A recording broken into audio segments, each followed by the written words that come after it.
which plus noun. I have a sentence on the board for you that you like. This sentence is incomplete, but if I complete the sentence, then you won't be able to make questions.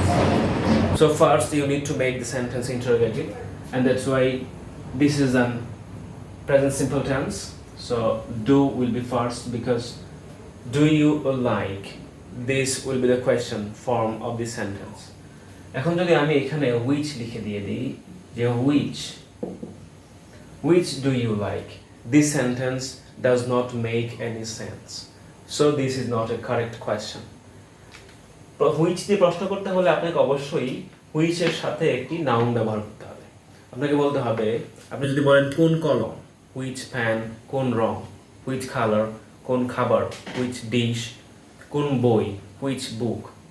So এখানে আমাকে যেটা করতে হবে, আমাকে অবশ্যই লিখতে হবে যে which, আমি যদি এখানে লিখে দিই which pen do you like, কোন কলমটি তুমি পছন্দ করো, সেন্টেন্সটি হয়ে গিয়েছে।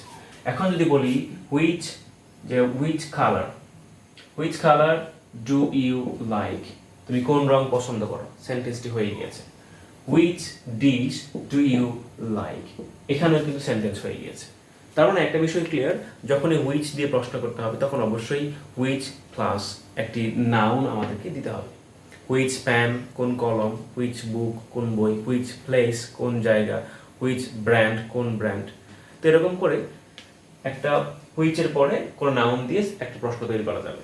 তো আমি যদি বলি which pen do you like, এটা কাউকে জিজ্ঞেস করলে সে উত্তর দিতে পারবে। আমি যদি কাউকে জিজ্ঞেস করি which color do you like, তুমি কোন রং পছন্দ করো, এখানেও অ্যান্সার হবে which dish do you like, তুমি কোন খাবারটি পছন্দ করো, এখানেও অ্যান্সার হবে।